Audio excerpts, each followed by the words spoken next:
Croeso'n gwasanaeth Cymraeg yn y gynhadledd haf yn pregethu ni heddi fydd y parchedig Martin Williams.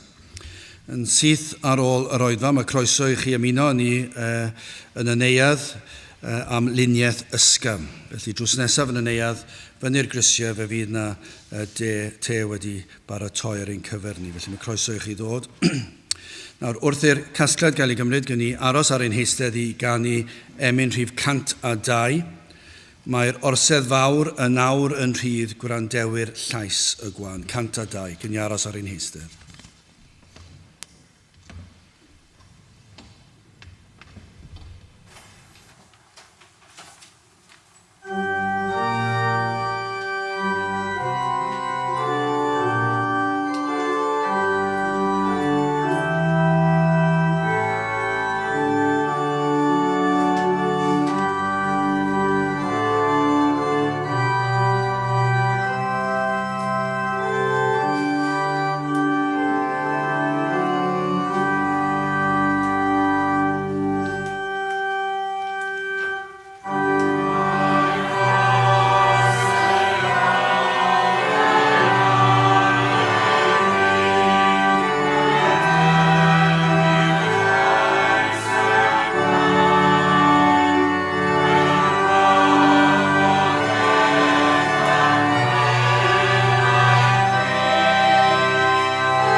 Darlleniad o'r bedwaredd benod o Hebreaid.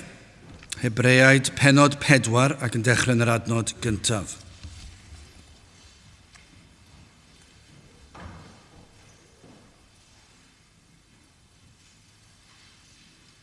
Ofnwn gan hynny, gan fod addewid wedi adael i ni i fyned i mewn i'w orffwysfa ef, rhag bod neb ohonoch yn debyg i fod yn ôl, canis i ninnau y pregethwyd yr efengil, megis ag iddynt hwythau, eithir y gair a glybiwyd ni bu fuddiol iddynt hwy, am nad oedd wedi i gyd ymheri a ffydd yn yr rhai a'i clwsant. Canis yr ydym ni, yr rhai gredasom yn myned i mewn i'r orffwysfa, megis y dywedodd y fe fel y tyngais yn fy llyd, os ant i mewn i'm gorffwysfa i, bod y gweithredoedd wedi gwneithir seiliad y byd, Cynnes y fe ddywedodd mewn man am y seithfed dydd fel hyn, a gorffwysodd y Duw y seithfed dydd oddi wrth ei holl weithredoedd. Ac yma drachefn, os ant i mewn i'm gorffwysfa i, gan hynny, gan fod hyn wedi adael, fod rhai y myned i mewn iddi, ac nad aeth y rhai y pregethwyd yn gyntaf iddynt i mewn oherwydd anghrediniaeth. Drachefn y mae efe yn pennu rhyw ddiwrnod, gan ddywedyd yn Dafydd heddiw, ar ôl cymaint o amser, megis y dywedir, heddiw os gwrandewch ar ei leferydd ef, na chaledwch eich calonau. Canis pe dy gasau Iesu hwynt i orffwysfa, ni soniasau e fe ar ôl hynny am ddiwrnod arall. Y mae gan hynny orffwysfa eto yn ôl i bobl ddiw. Canis yr hwn a aeth i mewn i'w orffwysfa ef, hwnnw hefyd orffwysodd oddi wrth ei weithredoedd ei hun, megis y gwnaeth Duw oddi wrth yr eiddo yntau. Byddwn ddyfal gan hynny fyned i mewn i'r orffwysfa honno. Fel na syrthio neb yn ôl yr un siampl o anghrediniaeth, cynnes bywiol i'w gair Duw, a nerthol, a llymach nag un cleddyf daifiniog, ac yn cyrheiddyd trwodd hyd wahaniad yr enaid a'r ysbryd, a'r cymalau a'r mer, ac yn barnu meddyliau a bwriadau'r galon. Ac nid oes greadur anamlwg yn ei olwg ef, eithyr pob peth sydd yn noeth ac yn agored i'w lygaid ef, am yr hwn yr ydym yn sôn. Gan fod wrth hynny i ni archoffeiriad mawr, yr hwn a aeth i'r nefoedd, Iesu mab Duw, glynwn yn ein proffes. Cynnes nid oes i ni archoffeiriad heb fedru cyd ddioddef gyda'n gwendid ni, ond wedi ei demtio ym mhob peth yr un funud yn unau, eto heb bechod. Am hynny, awn yn hyderus at o'r seddfaen gygras, fel y derbyniom drigaredd ac y caffom ras yn gymorth cyfamserol. Bydde bendit Duw ar ei air sanctaidd ef. Gadewch ni nawr droi at ein harglwydd mewn gweddi. Diolch yn ei ti unwaith eto o Dduw. Mae fraint o gael dod ger dy fron yn dod trwy enw a trwy heiddiannau dy fab yn gwaredwr yr arglwydd Iesu Grist. Ac i ni yn diolch dy fod yn Dduw sydd yn dad i ni ac yn dad sydd yn gofalu trostom ni. I ni yn blant i ti ac felly o Dduw i ni yn galw arno ti o'r newydd i drigarhau wrthym. Nad yn blant yn aml sydd yn ffyddlon i ti, yn aml yn dy adael di lawr, ond eto yn blant. Ac felly o Dduw i ni'n gofyn i ti, i faddau ni, am ein angrediniaeth mor aml i ni'n amau ac i ni'n cwestiynu ac i ni'n ofni pan yn anghofio cofio dy fod ti yn Dduw sydd yn holl alluog, yn holl bresennol, yn holl wybodus, ac mae'r Duw hwnnw yw ein tad nefol ni. Ac felly o Dduw, mae'r cyfan yn dy ddwylo di, ac felly ni'n gofyn i ti'n nerthu ni.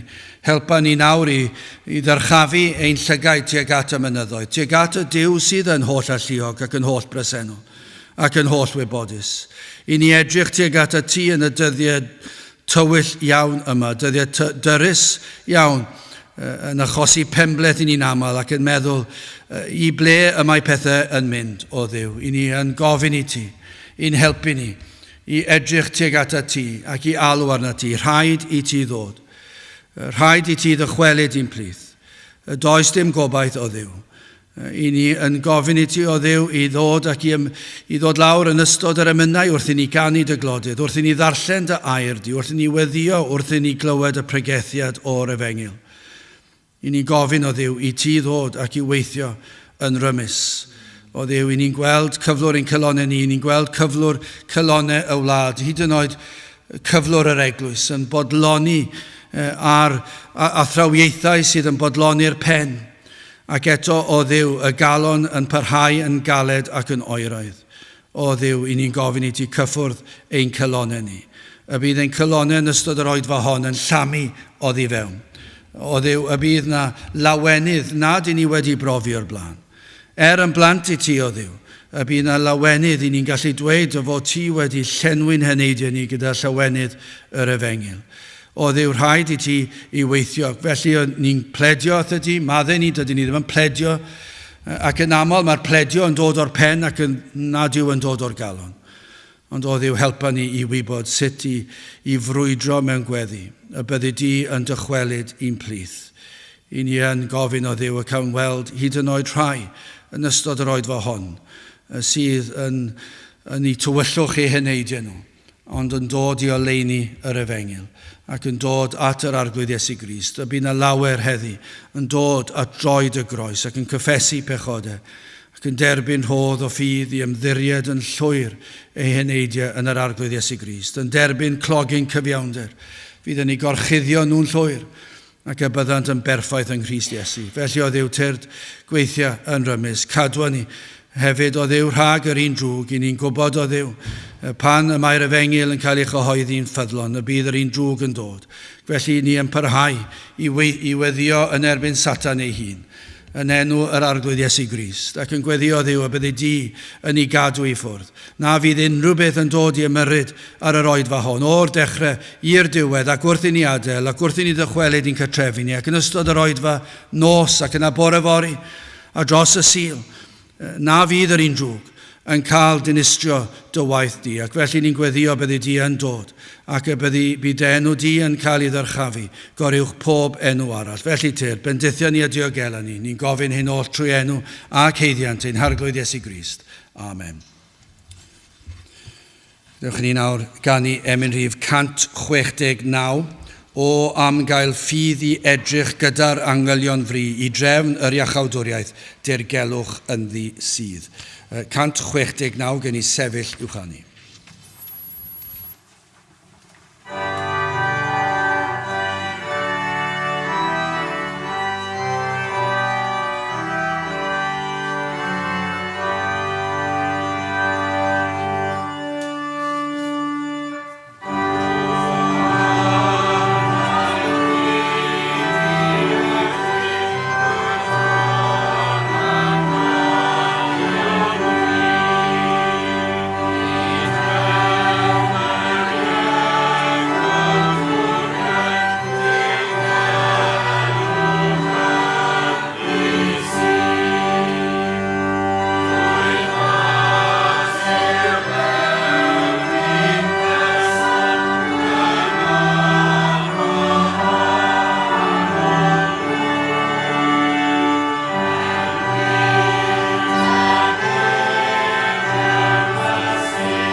Wel, gyfeillio, mae'n hyfryd i fod nôl yn y Tabernacle Cardiff, unwaith eto yn y gynhadledd haf, a chael cyfle unwaith eto yn yr oedfa Cymraeg i rannu'r efengil. Wi am droi at ddiwedd y bedwarydd bennod o'r llythyr at y Hebreaid, adnodau 14-16, lle mae'r apostol yn ysgrifennu gan fod wrth hynny i ni Harchoffeiriad mawr. Yr hwn a aeth i'r nefoedd Iesu mab Duw, glynwn yn ein proffes. Canis nid oes i ni Harchoffeiriad heb fedru cuddioddef gyda'n gwendid ni, ond wedi ei demptio ym mhob peth yr un ffunud yn unau, eto heb bechod. Am hynny, awn yn hyderus at o'r seddfaig y gras, fel y derbyniom drigarydd, ac y caffom ras yn gymorth cyfamserol. Dyma llythyr yn fy marn i, llythyr mwyaf yr apostol Paul. Magnum opus yr apostol, llythyr at yr Hebreaid. Ynddi ni'n gweld gogoniant yr arglwydd Iesu Grist. Ni'n gweld gogoniant i berson, gogoniant i swyddi, a gogoniant i waith drosom ni ar y groes. Mae'r arglwydd Iesu yn disgleirio ym mhob adnod o'r llythyr hon. Just i grynhoi y llythyr I chi, yn y benod cyntaf a'r ail benod, mae'r apostol yn sôn am berson yr arglwydd Iesu Grist. Mae yna emyn gan Titus Lewis, Cyfyrddin, sy'n dweud mawr yw Iesu yn ei berson. Mawr fel Duw a mawr fel dyn. Ac yn y benod cyntaf ni'n gweld mawredd diwdod yr arglwydd Iesu Grist. Mae'n dduw. Ac yn yr ail benod ni'n gweld I ddyndod. Mae'n mawr yn ei ddiwdod a mawr yn ei ddyndod. Dim neb yn debyg iddo. Ac wedyn, yn y drydydd benod, ni'n gweld bod yr apostol yn gofyn I ni I wneud rhywbeth arall. Yn yr adnod cyntaf o'r drydydd benod, mae'n dweud, oherwydd paham brodyr sanctaeth, cyfranogion o'r galwedigaeth nefol, ystyriwch apostol ac archoffeiriad ein cyffes ni Crist Iesu. Mae'r apostol yn dweud, wi am I chi nawr I ystyried I swyddi, wi am I chi ystyried yr arglwydd Iesu fel eich apostol ac fel eich archoffeiriad. Wel, beth yw apostol, ond rhywun sydd yn sefyll ar ran Duw, sydd yn cynrychioli Duw I ddynion. Ac wrth gwrs, fe nath yr arglwydd Iesu dod i'n byd wedi anfon gan y tad I ddatguddio Duw I ni. Yr arglwydd Iesu ei hun oedd y datguddiad. Os edrychwn ni ar yr arglwydd Iesu, ni'n gweld Duw. Pwy bynnag am welodd I a welodd y tad. A dyma'r arglwydd Iesu yn ei weinidogaeth yn datguddio I ni holl ewyllus Duw. Mae'n apostol, mae'n proffwyd. A dyna swydd apostol. Mae'n sefyll ar ran Duw. A chyhoeddi ewyllus Duw I ddynion. Ac mae'r apostol felly yn dweud well gwrando arno. Am fod yr arglwydd Iesu yn apostol, wedi anfon gan y tad, wedi anfon gan Dduw, wedi dod ar newyddion da, mae gwell gwrando arno. Beth yw'n dyletswydd ni? Ein dyletswydd ni yw I gredu ac I rando ac I fyddhau I weiriau. Mae'n peth ofnadw I beido a gwrando ar yr arglwydd Iesu Grist. Mae'n bechod mawr I wrthod gair yr arglwydd Iesu Grist. Mae'r apostol yn dweud yn y 7fed adnod o'r drydydd benod, mae'n dweud am hynny, megis y mae'r ysbryd glân yn dywedid heddiw, os gwrandewch ar I leferu ddef, na chaledwch eich calonau. A gyfeillion, bob tro mae'r efengil yn cael ei gyhoeddi yn ffyddlon, mae Duw yn llefaru. Mae Duw wedi bod yn llefaru trwy y gynhadledd hon. Ym mhob oedfa, chi wedi clywed llais Duw. Mae Duw ei hun wedi llefaru wrth I chi. Mae Duw wedi siarad. Wel, chi wedi gwrando. Chi wedi credu. Chi wedi fyddhau. Gyfeillio na chaledwch eich calonau tuag at gair Duw. Ond yn y bedwarydd benod wedyn, o adnod 14 ymlaen, mae'r apostol am I ni ystyried yr arglwydd Iesu fel ein harchoffeiriad mawr. Mae am I ni ystyried yr arglwydd Iesu fel ein archoffeiriad. A dyna yr hyn wi eisiau wneud y prynhawn yma, yw ystyried yr arglwydd Iesu fel ein archoffeiriad ni. A beth yw swydd archoffeiriad?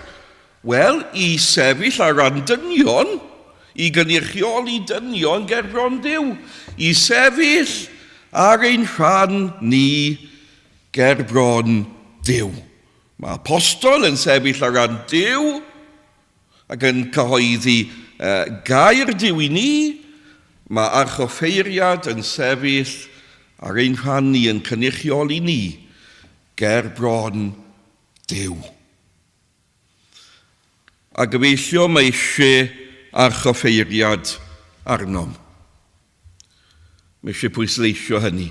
Mae eisiau Harchoffeiriad arnom. Pam? Mae dychmygwch nawr bod un ohonom wedi ei gyhuddo o ryw drosedd. Wedi gyhuddo o ryw drosedd torri'r gyfraith, a ni'n ffeindio ein hunain yn y llys. A dyma ni yn y llys bar, ni yn y Magistrates Court, neu yn y Crown Court yn Nghaerdydd. A ni'n sefyll yn y doc ac o'n blaen i'r barnwr.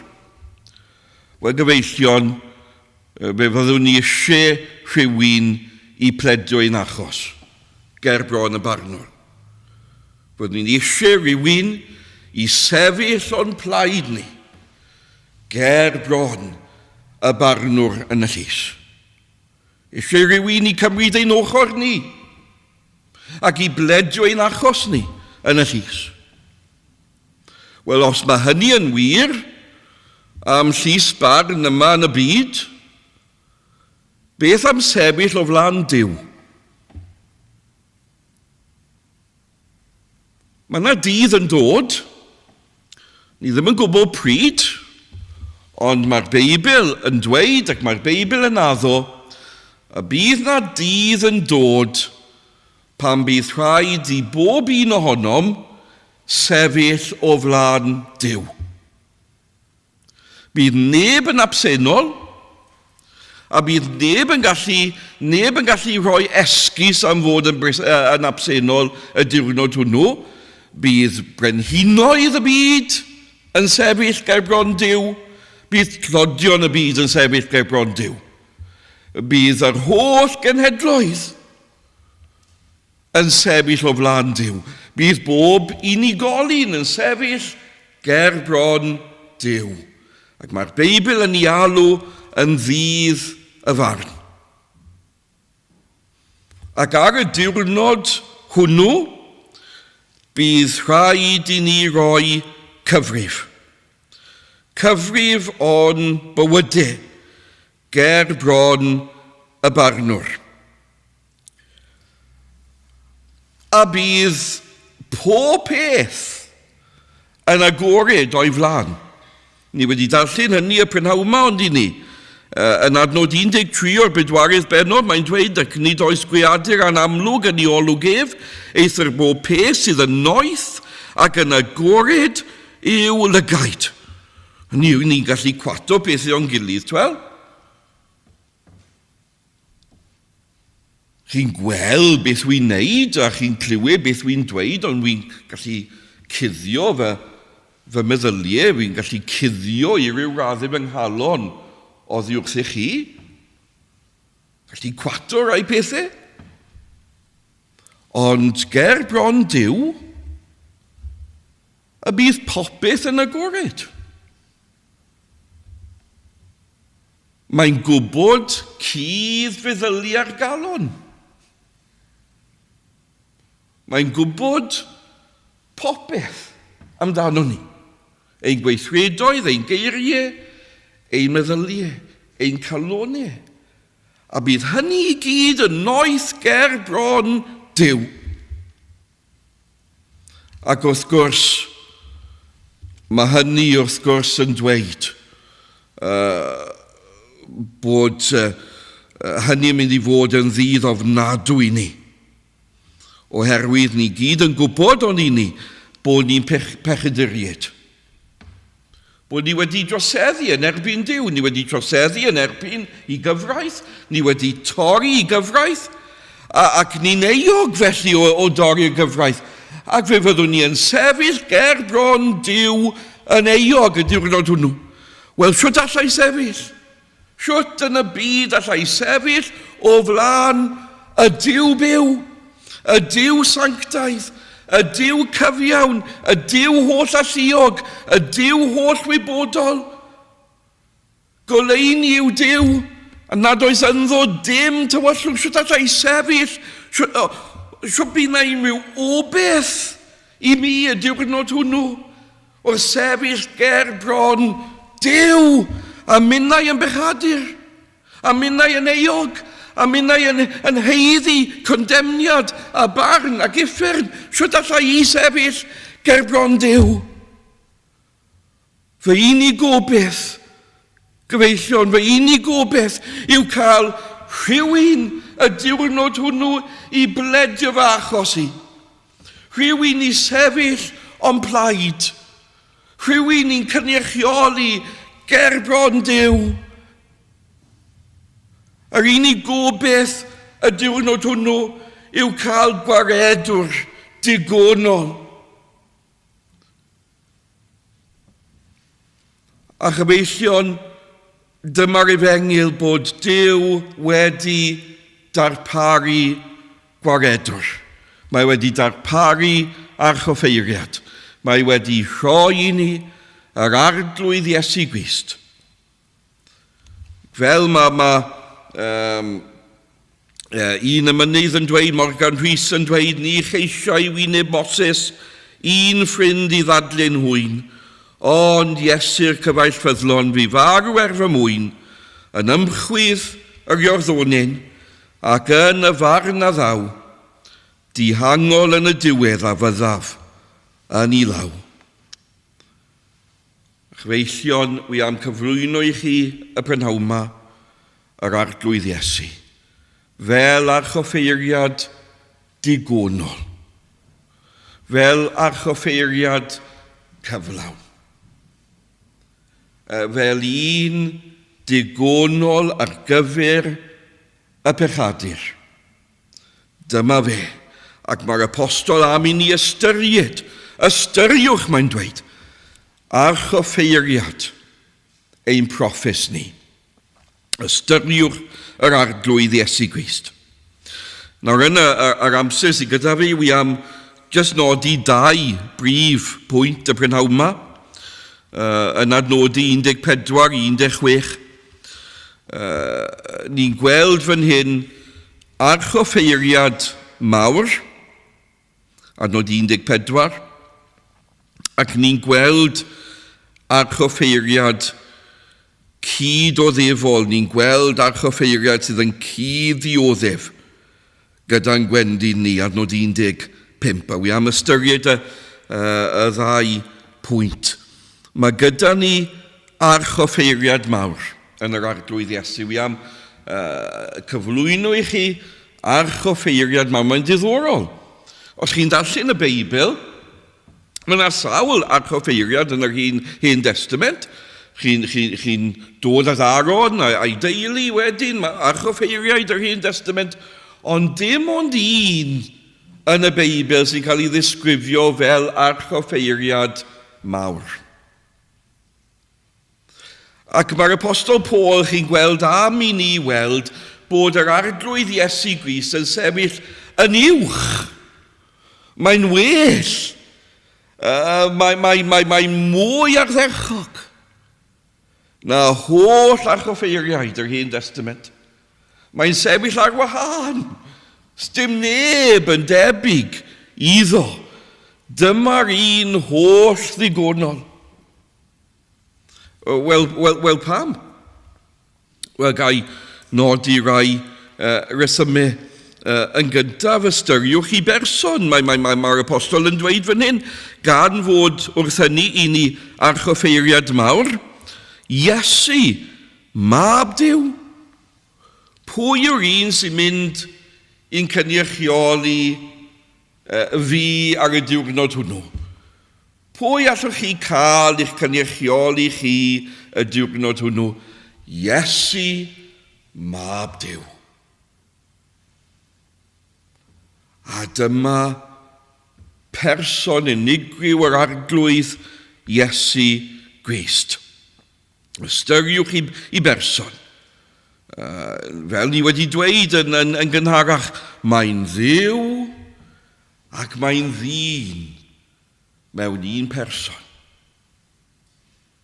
Os edrych na fy'r dwyrain draw, os edrych na fy'r de, ymlith a fi neu yntau ddaw, does debyg iddo fe. Mae'n ddiw ac yn ddyn mewn un person. Gwrandewch ar sut mae'r apostol yn sôn amdano yn y bennod cyntaf. Mae'n dweud, hwn yw y tifedd pob peth. Trwy ar hwn hefyd y gwnaeth e fe y bydoedd. Dyma ein cwiawdwr ni, yr arglwydd Iesu. Fe a greodd y bydysawd. Yr hwn ac e fe yn ddisgleir deb i ogoniant ef ac yn wir lun i berson ef. Dyma Jehova. Dyma ffordd yr apostol Paul o ddweud, dyma Jehova. Mae ar un lefel ar tad. Mae'n cynnal pob peth trwy air i nerth. Feillion, dyma'r un mae Duw wedi apwyntio yn Harchoffeiriad i'w bobl.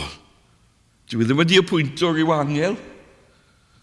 Na seraf, na cerib, mae wedi apwyntio i fab. Ail berson y drindod. Ond hefyd, nodwch, Iesu mab Duw. Iesu mab Duw. Dy'r apostol ddim just yn dweud fan hyn, wel dyma ein harchoffeiriad ni, mab Duw, ond Iesu mab Duw. A mae hynny yn ein atgoffa ni, a mi ddyndod fe ddath i'r bych, chi'n cofio, gyda Joseph.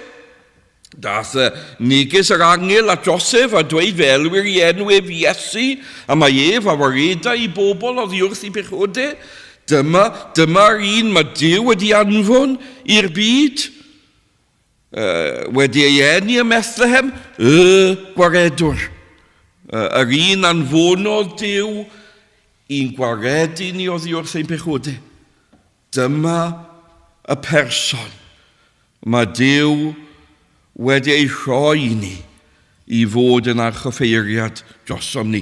I berson mae'n unigryw yn ei berson, ond hefyd i gymeriad, os edrychwch chi ar adnod 15, jyst yn nodi y peth yma, ni'n gweld bod yr apostol yn dweud fan hyn, bod yr arglwydd Iesu eto heb bechod. Heb bechod. Iesu Grist y cyfiaw. Mae'r un mae Duw wedi rhoi ni fod yn waredwr ac yn archoffeiriad i bledio ein achos ni. Mae'n berffedd. Mor wahanol i bob archoffeiriad arall yn yr Hen Testament. Meddyliwch am Aaron yn yr Hen Testament. Chi'n cofio? Dyma Aaron, yr archoffeiriad cyntaf, a Moses wedi derbyn y 10 orchymyn, wedi bod ar y mynydd gyda Duw, wedi derbyn y 10 orchymyn, a dod lawr o'r mynydd, a beth mae'n gweld? Mae'n gweld a'i lygyd eilyn y ddoliaeth. Mae'n gweld riot. Mae'n gweld bod y bobl wedi adeiladu rhyw llo air i addoli, ac Aaron wedi caniatáu yr holl beth. Aaron, archoffeiriad Israel, a fe wedi caniatáu eilyn y ddoliaeth.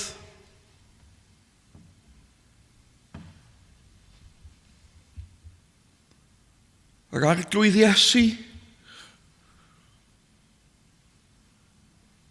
dyma un sydd yn bir ac yn berffaith, yn gyfiaw yn olwg Duw, yn ffyddlon,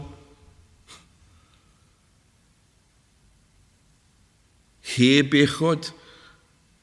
Hwn ni wybu bechod. Dwi'n man...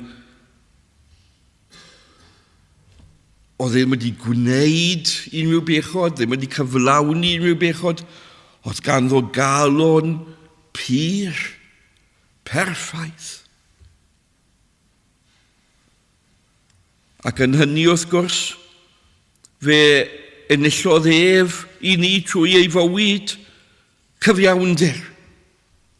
Ni ddim yn gyfiawn. Ni wedi torri gyfraith Duw. Ni'n anghyfiawn. Ond fe enillodd yr arglwydd Iesu yn ei fywyd cyfiawnder i ni. Iesu Grist y cyfiawn. Wel, i berson, i gymeriad, beth am ei waith? Mae'n dweud fan hyn, yn adnod 14, gan fod wrth hynny ni Harchoffeiriad mawr, yr hwnna aeth i'r nefoedd. Yr hwnna aeth i'r nefoedd. Wel, ble buodd e? Wel, yn y byd, ar y groes, yn y beth. Sôn am ei farwolaeth fan hyn, a'i angau dros i bobl. Mi'n teithio o bryd i'w gilydd ar y hewl o gyfyrddin i Lambed. Ac mae yna un adeilad ar yr hewl rhwng gyfyrddin a Lambed, licen ni byth mynd yn agos iddi. A sa'n deall rydw mae pobl yn gallu gweithio yn y lle. Beth yw'r adeilad o'n lladddi? Abattoir. Felly dychmygu bod y lle yna yn lle gwaedlyd.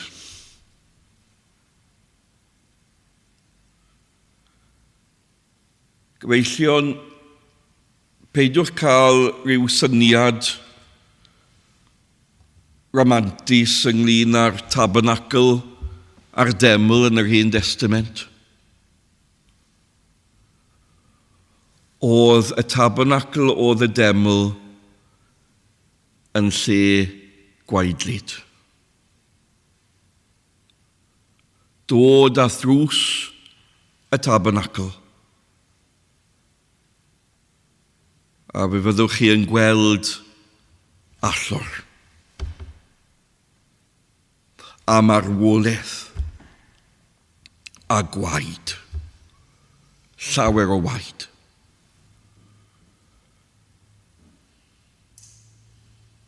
Pobl yn dod, bob dydd, bob bore, bob prynhawn, bob wythnos, bob mis, bob blwyddyn. Ac anifeilied, wyn, gwartheg, yn sefyll o thrws y Tabernacle, o thrws y deml, gosod i ddwylo yn drwm, yr anifail. A hynny yn symbolaidd yn trosglwyddo y pechod, i bechod nhw i'r anifail, oedd yr anifail i sefyll yn ei lle, i fod yn substitute iddyn nhw twel. Ac wedyn oedd y cyllell yn dod. Ac oedd yr oena neu'r llona yn cael ei ladd. A nhw yn gweld y gwaed yn llifo, nhw yn gweld yr anadl yn mynd allan o gorff yr anifail na. Ac yr anifail yn marw, ac wedyn i gorff yn cael ei osod ar yr allor, ac yn cael ei losgi a'r mwg yn codi.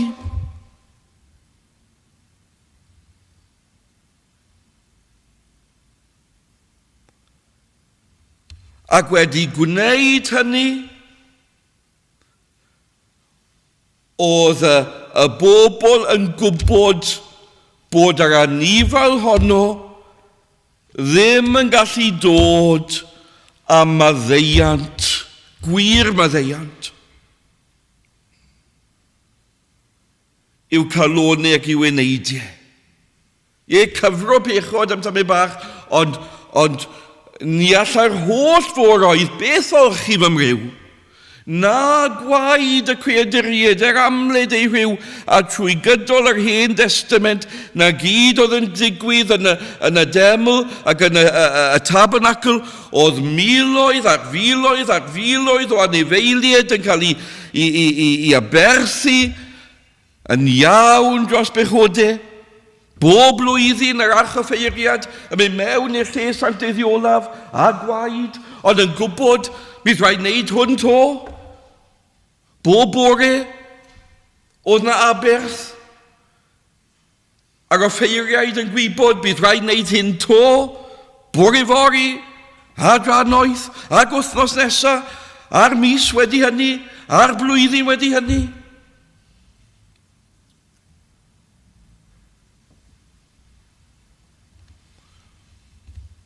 Ond un diwrnod gyfeillion, un diwrnod mae Iowan Fedyddiwr yn gweld rhywun yn cerdded ag ato. A Iowan yn dweud, wele oen Duw. Hwna gymrth ymaith holl bechod i'r byd. A dyma'r arglwydd Iesu Grist yn dod. Ac mae'n byw bywyd perffaith, di-fai, di-nam. Ac wedyn mae'n mynd i'r groes. Yn wirfoddol. Drosoch chi, droso fi, dros fy mechodau i. A mae'n cael ei hoelio ar y groes. Ac yno yn y tywyllwch a'r galfaria mae'n talu iawn perffaith, digonol, dros ein holl bechodau ni. Mae'n clirio ein det ni i gyd. Yr holl filoedd o anifeiliaid na yn yr Hen Testament ddim yn gallu gwneud dim byd, ond yr arglwydd Iesu, mae'n clirio ein dylid, mae'n talu ein dylid yn llawn, mae'n talu berffaith iawn, mae'n anwededdu ddefdd y tad. Ac mae'n marw yn ein lle, mae'n talu ein dylid, mae'n cymryd ein bagn ein hyffurni. A dyma fe yn talu, a gwrandewch ar hwn, iawn digonol, sufficient. Yn ein lle ni.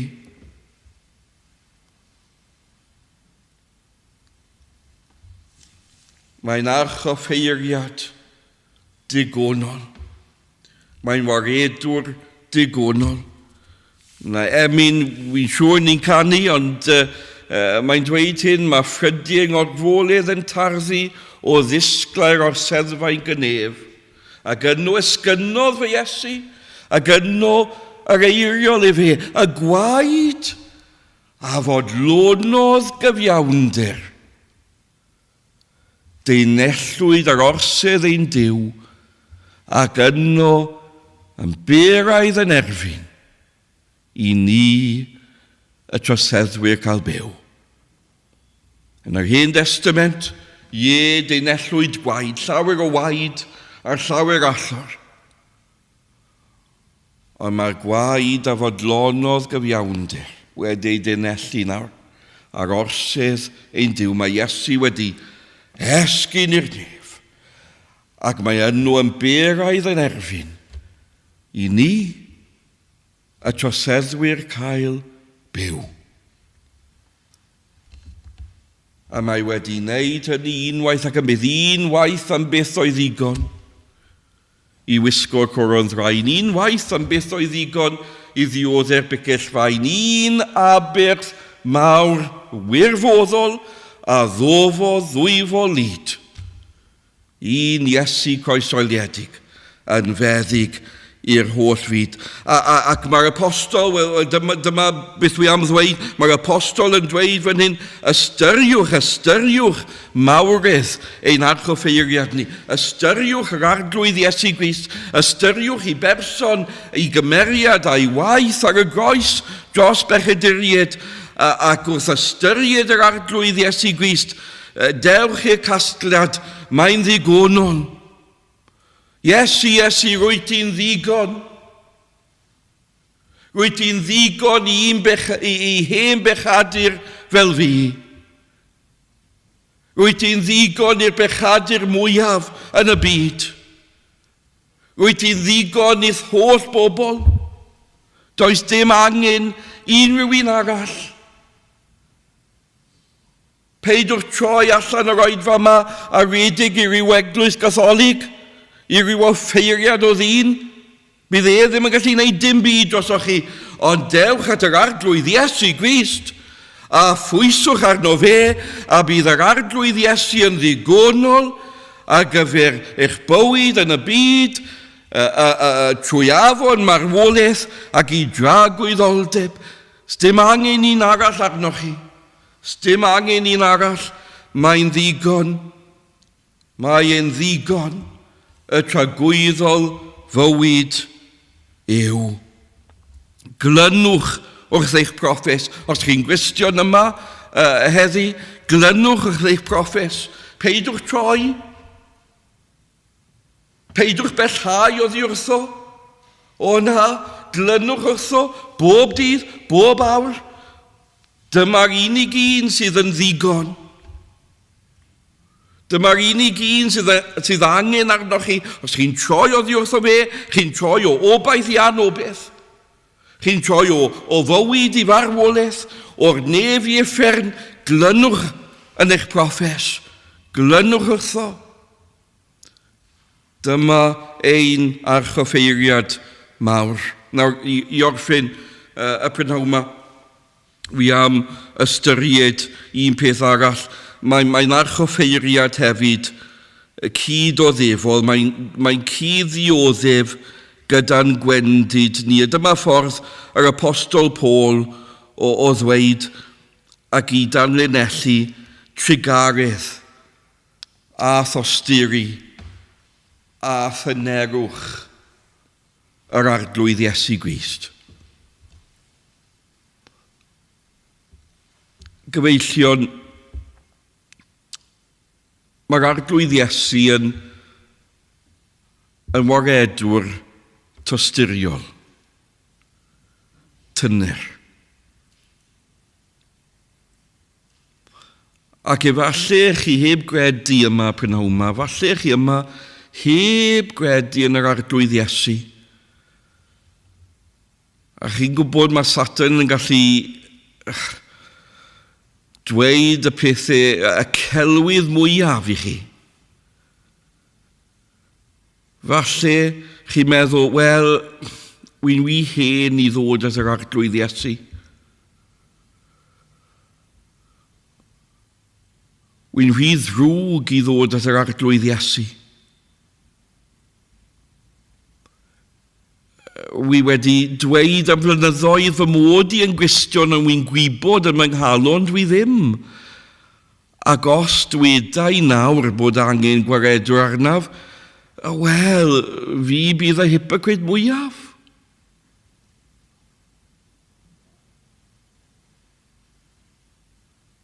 Gadewch, mae'r arglwydd Iesu yn waredwr tosturiol. Mae'n waredwr tyner, hynny yw peidwch ofni dod ato. Falle chi'n ofni. Falle chi'n ofni dod at yr arglwydd Iesu Grist gan wybod eich pechod, eich bryntni. Embarrassed efallai. Teimlo rhyw siom. Peidwch ofni. Dear, just dewch ato. Mae'n waredwr mor tyner. Darllenwch hanes yr arglwydd Iesu yn yr Efengylau a gweld sy'n delio dde a phobl yn yr Efengylau. Das pobl ato. A dwedodd yr hwn sy'n dyfod at a fi'n i sbwriaf allan ddim. Fe allwch chi dod. Y prynhawn ma ato fe. a phrof I holl bendithion iachawdwriaeth ynddo. Neu yn ôl un emynydd, dyma un emynydd yn ysgrifennu fel hyn, golchwyd Magdalene yn ddisglar. A Manasse ddi yn wyn. Wel, ar ôl yr oed, fewch a darllenwch hanes Manasse. Right? Wel, oedd e'n ddyn drygionis, oedd e'n frenin drygionis. Right? Mae'r emynydd yn dweud Manasse ddi ag oedd e. Ddi yn ei galon. Ond golchwyd Magdalene yn ddisglair a Manasse ddi yn wyn. Yn y ffynon, ddaeth o galon Iesu a galfari a fryn, pwy a wyr, na orchi fynnau, pwy a wyr, na fyddaf byw. Ffynon rasol, pen calfaria llawn o'r unwedd, dwyfol yw. Do, a chi wedi clywed am hwn, yn y gynhadledd, do fe olchwyd Sôl o Darses. Yn y ffynon ddaeth yn wyn. Golchir fyna I ddyn trienus, molaf Iesu byth am hyn. Os chi'n bechadur heb gredu yn yr arglwydd Iesu, dewch ato, dere prynhawn yma. Profwch y maddeiant a'r bywyd a'r heddwch a'r llawennu sydd ar gael ynddo fe, y bywyd newydd sydd ar gael ynddo fe. Ond I orffen, mae'n trigarhau hefyd at I bobl. Falle chi'n gwestiwn yma heddi, a wi am gweud, mae'n trigarhau ac mae'n tosturio ac mae'n dyner i'w bobl hefyd. Wy'n cofio pan o'n I yn weinidog yn Llanelli, o'n i'n mynd lawr I stradau I weld rygbi bob disadwn. Ac o'n I yn yr hen stands, oedd tocyn da fi yn yr hen stands, a dyna lle oedd, wel, I ddweud y gwir, yr hen ragydd I gyd. Right? Ac, wel, oedd e'n entertainment I rando a rai o'r pethau oedd y bob yma yn gweiddi. Yr instructions o'n nhw'n rhoi. A wedyn, nhw'n barnio, nhw'n beirniadu a chwaraewyr ar y pitch, na gych chi'n clywed. A fi yn meddwl, sym neb onoch chi wedi wario gêm o rygbi eriod. Be chi'n deall? Be chi'n deall o fod a gau ar faes y stradau a chwarae gêm proffesiynol o rygbi? Chi erioed wedi wario gêm o rygbi yn eich bywyd? Be chi'n deall am y pwysau? A'r split second decisions mae rhaid wneud? Chi'n mynd deall dim.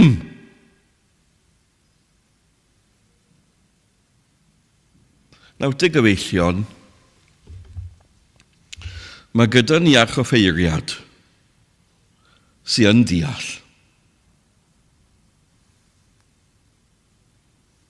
Mae'n gallu cyd ddioddef a ni yn ein gwendid oherwydd mae wedi bod yma yn y byd. Mae wedi profi bywyd yma. Eto heb bechod.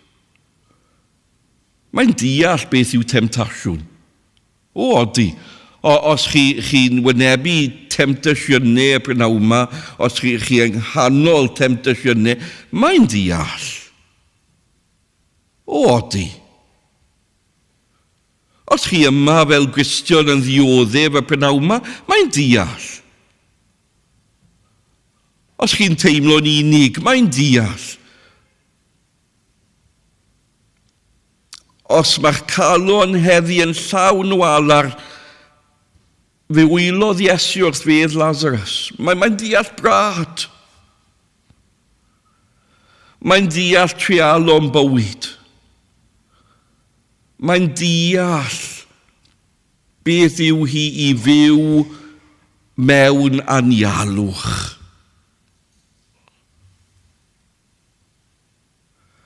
Ac mae'r apostol yn dweud, gyfeillion, ewch at orsydd gras, gyda'r holl profiadau, eich holl trialon, eich holl struggles, eich holl temptasiynau, mae'n dweud, am hynny, awn yn hyderus ac o'r seddfaint y gras.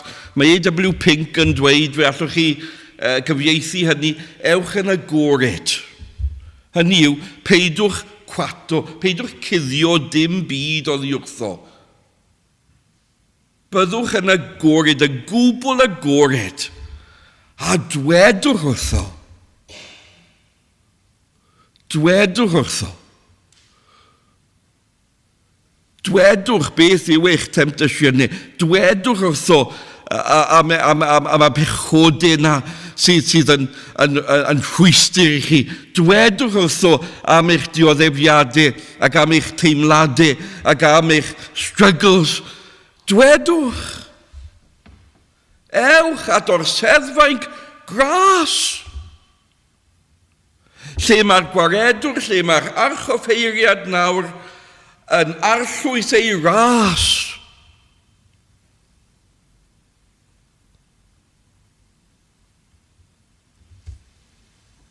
Fe ath Paul at Dodo, gyda'i swmbl y cnawd a dweud arglwydd.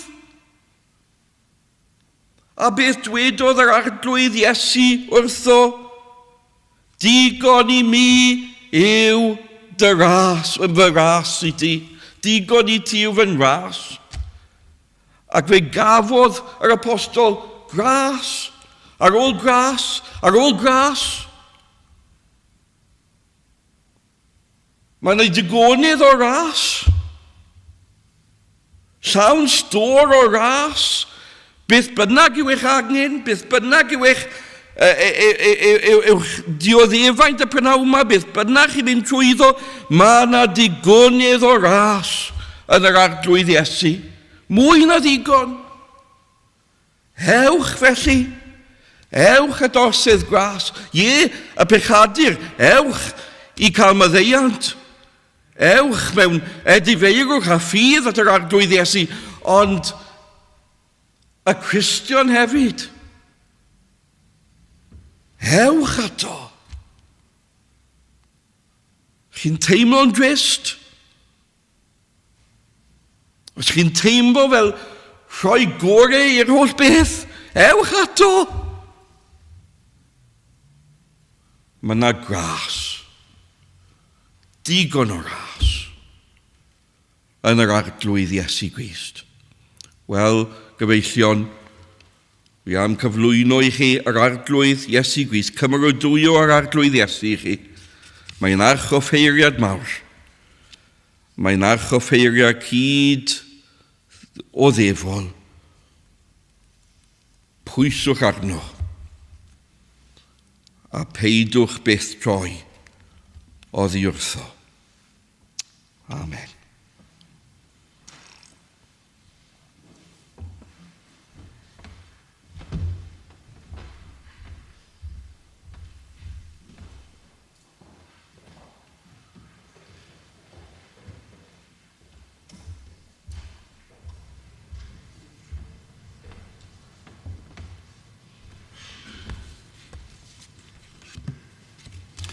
Dewch ni orffen ein gwasanaeth trwy ganu'r emyn rhif 391 a gorwyd teml yr arglwydd yn y nef a gwelwyd arch ei lan gyfamod ef. 391 gen i sefyll i'w chanu.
bydde di ras yn harglwyd Iesu Crist a chariad Duw a chymdeithas yr ysbryd glân fod gyda chwi oll hyd byth.